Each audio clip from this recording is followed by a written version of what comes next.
Mabuhay! I am Mariel Prion, 18, representing the land of 7,600 islands, the Philippines! Hello, Mariel. Hello, good afternoon po. Thank you for the Hi, invite. Mariel. Napakaganda mo naman. Thank Oo, you. talagang Pinaghandaan. nangingintap ka. Oo. Diba? Grabe, beauty queen na beauty queen. Yes. Talaga naman. And you're Kulang na, only 19 years old. yes, Yes, kulang na lang ang I turned crown. 19 2 months ago. Oo. Asan ang crown mo, Mariel? Oh, it's with my mom. It's upstairs. Nakatago lang po for safekeeping. Wow, oo. So, you won the international pageant. Yes, last January Wow. 10. Congratulations. Saan ginanap Congratulations. ito? We are the host country actually. It was held in Marikina. So we are the host country. Yes. So, ilang country ang lumahok? More than 10 po eh. That's Diba? we have Guam, in Thailand, Indonesia, and so much more. Wow. Yung It pageant. was actually the second edition. Second edition na. Yes. Okay. How was your experience? Mhm. It was fun, even though it was full of pressure, because it's my first time to represent the country in an international pageant. Mhm. So I could really feel the tension, the nervousness, but I did my best naman po to win the crown. Had you been joining since bata ka pa? Or Opo, yes. Sa school pageants po ako nagsimula. Wow. Oo. So, kamusta naman yung ano, wala bang masyadong pressure kasi since host country tayo, 'di ba? So, kamusta yung pressure mo nun? I honestly felt so much weight because again, it's my first time and we are also the host country. So the countries who came here actually have a big expectation towards me and my co-candidates. Kaya yung feeling is really different. But I was able to handle it because of my family, my friends, and my supporters. So gusto ko lang tanungin sa iyo, Mariel, now you're pursuing your study and you're taking up anong course ba ito? Behavioral Behavior. sciences. Yes, behavioral. Science. Ayan, So nakakatuwa kasi despite na ikaw patuloy na namamayagpag sa beauty pageant, pinagpapatuloy mo rin yung pag-aaral mo. So, Okay. isang magandang ehemplo yan para sa ating mga kabataan. Kaya gusto kong tanong sa iyo, Thank you. ano ba ang naibibigay mong ehemplo sa ating mga kabataan for sa iyong sarili? So the kind of example I want to set out to the youth today is to balance your extracurricular activities with your studies. Because the most important lesson that I've learned from my parents is to always put your studies first and of course to enjoy the things that you want to do. And I was able to do that by setting my priorities straight and by figuring out what to do first before anything else. So, yun. Galing. Galing. Pang-pageant Galing. talaga. Oo. At hindi lang sa beauty, may brain. My brain. Diba? Oo. Kasi So, mahalaga ngayon sa pageantry is really you have the brain. brains. Diba? Because you represent Thank you. The country. Diba? Oo. yes, your country, yourself, diba? Not just about beauty, it's also about brain. Yan. And then after this, Mariel, since you have a title na, are you planning to join pa rin sa mga malalaking pageants like Mutya ng Pilipinas, Binibining Pilipinas, Miss Universe Philippines? Meron ka bang any plans? Actually, yes, I do have plans. But after my studies, of course, after I graduate, I will try to join national pageants. Ayun.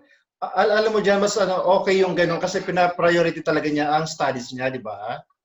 Dapat. Kasi sabi niya nga kanina that we should, as a youth, they should balance their extracurricular activity with their academics. Kasi napakahalaga talaga ng pag-aaral. Diba?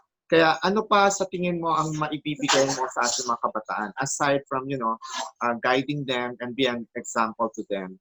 What other things that you can, tell our youth? The other things that I can contribute is, of course, by sharing my advocacy, which is to be caring to our environment because I am a nature advocate. I advocate for climate action and the promotion of zero waste management here in our country. And it is now very timely for all of us to do our part in taking good care of our only home. And so this is what I can share to the people of today so that we could be all good stewards of the planet. Mm.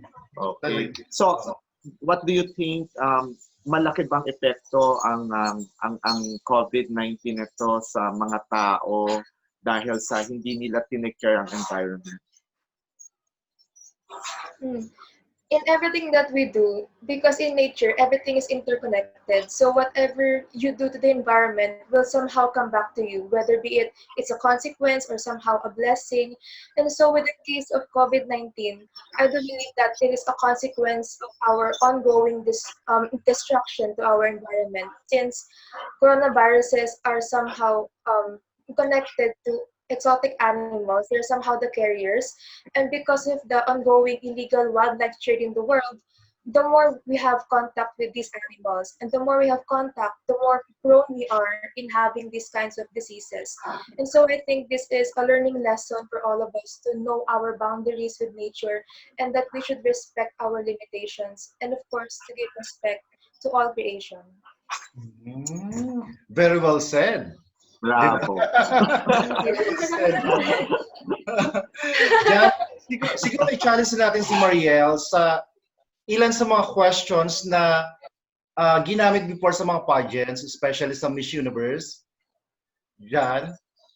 Yes. Oh, Hindi, I'm just amazed with her. I'm so amazed, you know. She's very young, but she's eloquent and she really speaks for herself and express who she is, and you know, she can answer so definite, you know. Kaya thank ngayon, you. ang challenge namin sa'yo, kasi nga, I know some of these questions, hindi mo na siguro na abutan. Naabutan. So, ito, nag-research si Bench ng mga questions, ng mga, you know, Pageant best questions. pageant questions ng mga, Okay. yeah. Mm-hmm. So, umpisahan mo na, Bench. Okay. Siguro ito makaka-relate siya. First question. What is the biggest challenge to young people today? And why? I believe that the biggest challenge of young people of today is the building up of self-confidence, because we're very much aware that here in the Philippines, we are highly influenced by the Western culture. So therefore, our perspective of beauty is different. And the way for us to solve it is by, of course, accepting who we are as Filipinos, and by accepting who we are by our own nationality, and to embrace the culture that we have and whatever makes us different from everyone else. Because I think that the people should focus on themselves, focus on their growth, and so that we can face this challenge straight on. Oh, galing. Galing talaga dyan, eh, no? How about you, Jan? Prepared na siya. At Pagdating na ng... hindi natin binigay yung question na yun ahead, ha? Wala talaga. Oo, di ba? Okay, ako naman ang tanong ko. What is the one features you change about yourself and why? Can I ask you again? What is the one features? What is the one features you would like to change about yourself? Features mo, ano bang gusto mong baguhin? Sarili mo, and bakit yun ang gusto mong baguhin? To be honest, I wouldn't want to change anything with my features, because I have fully accepted myself for who I am, and I've been through so much, and that I've learned a lot of lessons in life as I grow up. And so my message to people is that you should love and accept yourself for who you are and what you have grown into. Very good. Very good. Ikaw naman, Ben. Nako, challenge no na. Kaya nga, eh, no? Parang tayo na-challenge ko yung tatanong natin sa kanya, di ba? Test na to.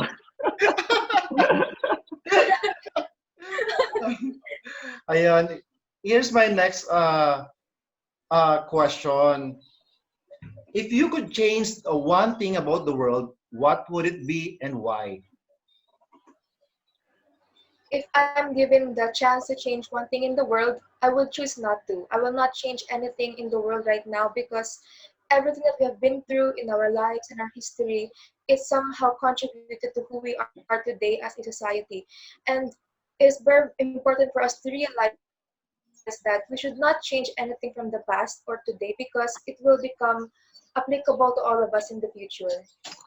Galing Galing, talaga. galing talaga. Ayoko naman tanong. Nasasagot ka Grabe. lahat. I'm so happy. I'm so blessed na guest ka namin. And I think our viewers, the Thank you. youth of today, would really, be encouraged by the way you speak, the way you talk, the way you encourage them at this Mhm. time. I Kaya, have one last question, John. I have one last question. Kasi parang ito related dito sa being a Okay. youth, di ba? Okay. ayaw, ayaw Ayaw, magpatawad, di ayaw ba? patalo, di ba? Oo. Okay. Ayun. Kaya This hindi is na my agad naririnig. this is my question. Okay. What bothers you the most about what is happening in the world right now? What bothers me the most that is happening in the world right now is the increasing number of infected people with COVID-19. This is a huge concern for me because it will continue to affect our lives, and not only our lives, but also our future decisions. And the way for us to change that is by doing our part every day as citizens in cooperating in flattening the curve. And so to solve this problem is that the government shouldn't only work but also all citizens because it takes a collective effort from each and every one of us so that we could end this pandemic as soon as possible. Thank you. Grabe. John, alam mo na John, kaya Yeah. hindi sumipot yung isang Anyway, Mariel, talagang saludo kami, and I think you are prepared to join the national competition, and Salamat we po. wish you well if things happen in the future, at alam namin na you will get the crown. Salamat po. Yes. Oo. Ah, okay. So ngayon, gusto namin tanungin ikaw um, sa ginagawa mo sa loob ng bahay, kasi Oh, sure. um, oo, what do you do now inside your house, your home? Kasi syempre you cannot go out, 'di ba? So ano yung mga interesting things that you inside the house na would inspire our youth na hindi sila mabore, hindi sila ah, mag-isip Okay. na kung ano-ano, 'di ba? Do is to bond their families, to take this time to communicate with them, to get to know what is happening in their lives, to be updated with our families and our friends. And of course, it's also a great opportunity for us to do our hobbies or things that we enjoy. If you're into art, you're into music, or if you're a type of person who wants to write poetry, then you may do so. But for me, I think that this pandemic, we are not required to actually be productive because it is okay not to feel okay. It's okay not to feel like doing anything right now. If you just want to relax and lie down, it's fine. As long as in the coming days, you will keep yourself very active physically, mentally, and emotionally. So Yes. for you, Mariel, what do you do exactly inside your house? I'm very fond of reading books. I have a book collection in my room. And so Wow. far, I have read around 6 books. And also, I love to paint. I love to sketch. And that's what I do Wow, on my nice. free time. Can Wow. you show us? Can you show us some of your paintings later a while? Ah, sure. Can you, Yeah. yeah. Yeah,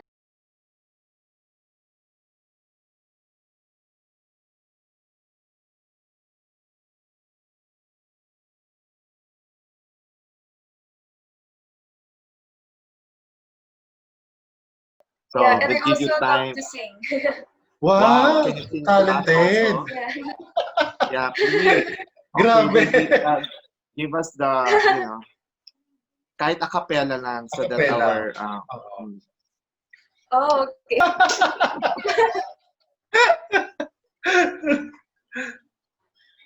okay. Okay. Go. On my own, pretending he's beside me. All alone, I walk with him till morning. Without him, I feel his arms around me. And when I lose my way, I close my eyes and he's beside me. It's on my own by Lea Salonga. Wow. Wow, Grabe. alam mo na, may career ka na rin sa singing. After Oo. this show, may Oo. mag-offer na sa'yo ng Sa'yo. recording company. Oo, You are grabe, so no? talented. So parang, just to encourage the young people that, don't waste the talent that you have. Diba? Kasi everyone has the talent. All you have to do is find that Yes. a talent in yourself so that, especially at this time, you can't do anything.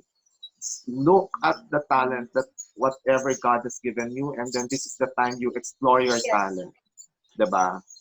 So, Yes, that's another true. another thing, Mariel, sa katulad mong kabataan, anong realization mo sa nangyayaring ito sa atin? So as a youth, my biggest realization is that health is truly wealth. Ito talaga yung ating tunay na kayamanan. Hindi yung mga material na bagay na meron ka, hindi yung sa dami ng damit na pwede mong masuot, o kung ano yung mga latest technology na meron ka, because at the end of the day, you only have one life. So you need to truly take good care of it and look after yourself. Very Grabe. good. Oo. Totoo naman yun, Bench. Talagang, alam mo, sabi nga, meron akong nabasa na our life is very short. Okay? Maiksi lang yung buhay natin. So, every day we should make the most of it. Kaya nga, we should live one day at a time.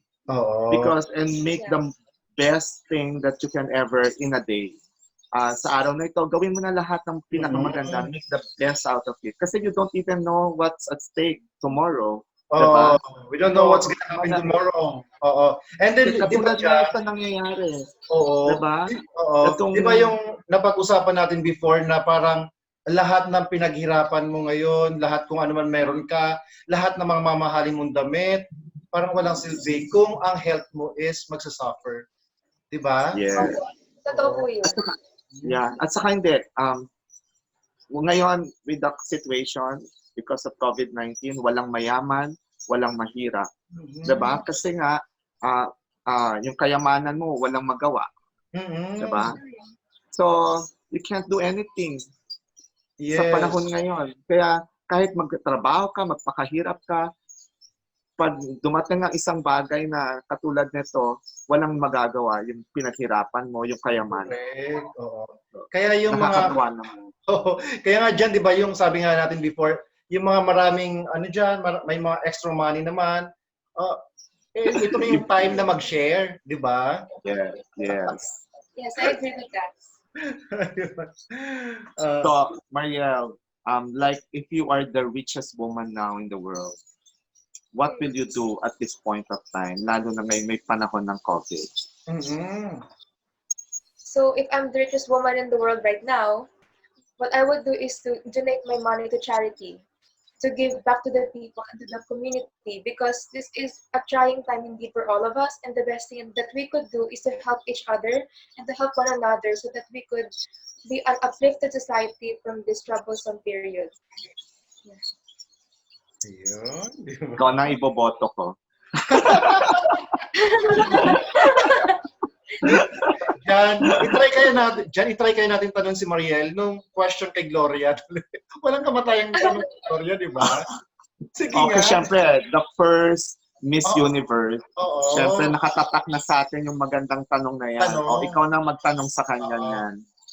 If the first man who landed on the moon knock on your door, what will you do and why? If the first man who went to the moon and came back to Earth just now and would knock on my door, of course, the first thing I will do is to welcome him, to let him experience the Filipino way of hospitality, of welcoming, so that he will be well aware that we are all different, we have different cultures, and that he will realize that even if he was gone for a long time, there are still people who are willing to welcome him back. Wow. Alam na, ikaw na ang Susunod na na Miss Miss Universe. Universe. Oo. Ang galing, oo. Ayan. So, ano naman ang mga preparation mo, especially now that you're planning to join the national competition as early as now? And this thing that we are doing is already a preparation for you. So, after yung mga tinanong namin, talagang, preparation na sa'yo. So, ano pa Preparation yung mga na. ibang preparation na ginagawa mo for the joining the national Budget. competition? Pageant pala.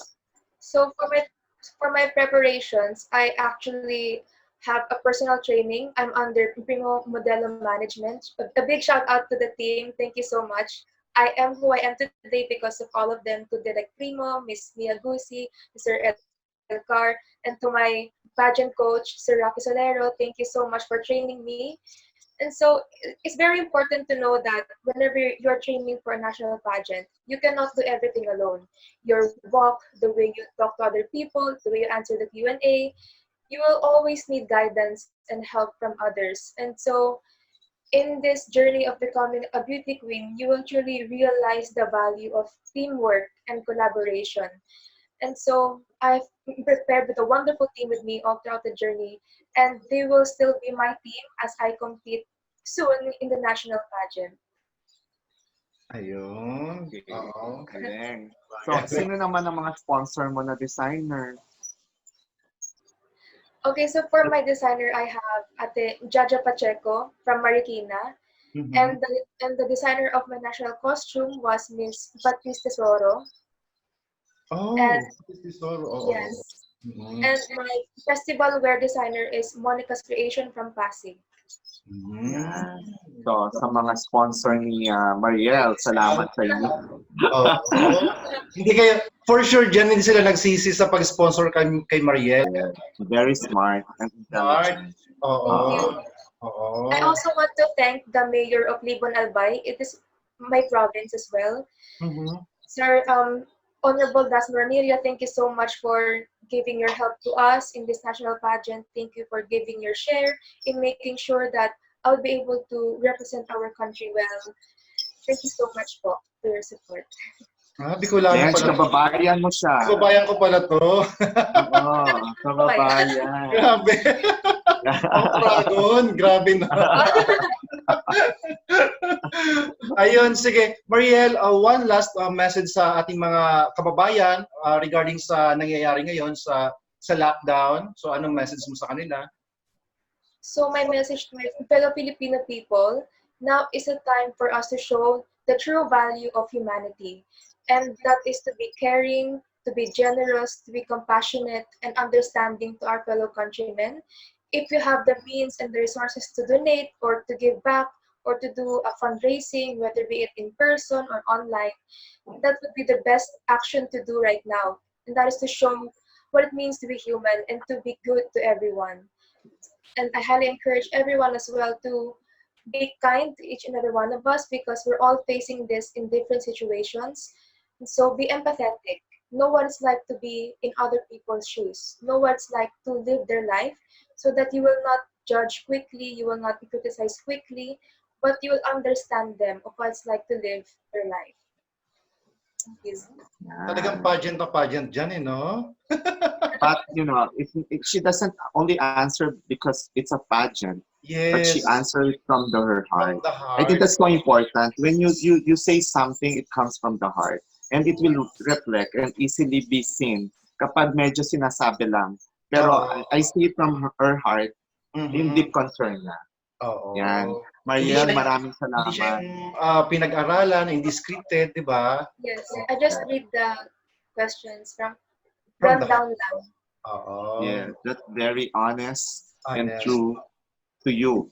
Okay? Mhm. So I think that's the most important. When we say something, it should be coming from the heart. Mhm. Ayun. So maraming salamat, Mariel, sa time na binigay mo. And we're so honored to have you as one of our guests. Thank you. Diba? May I also have an additional message as well. Yeah, please. Okay, because I have my own charity program under Primo Modelo. It is my official project as the reigning Miss Teen Glam International. It's called Mhm. Light for Life. Mhm. We have our own beneficiaries. We have two as of today, and I would like to give a shout out to the Blue Whale Mission of Our Lady in Bulacan, Rizal, to the elderly women who live there. So, kung meron po sa inyo na nakatira sa Binangonan, and if you want to donate to these women, you may kindly give me a message on Facebook or to search the charity program that we have on Facebook, which is Light for Life, and also to Angelic Heart Philippines Valenzuela chapter. Thank you so much for agreeing to be one of our beneficiaries, and we will do our best to help all of you. Ayun. Okay, thank you so much, Mariel, para ipopost natin sa ano. And then, can you invite your followers or viewers to your social media accounts? Of course, to all viewers right now, I do have my own Instagram, which is Mariel Prion. You may do so. Follow me. I post daily content or weekly content about the environment, about nature, and of course, optimistic messages and posts that will somehow uplift your spirit to make you happy for quite some time. And I also have my own Facebook page, which is Mariel Prion. And you may also check Little and Teen Glam Philippines and Little and Teen Glam International for further updates about my activities. Sabi, ang Ayun. daming social accounts, ha? Oo, grabe. How do you attend to all of them? Dahil sa Ganap TV, Kayo, kayo ang Ang bida. bida.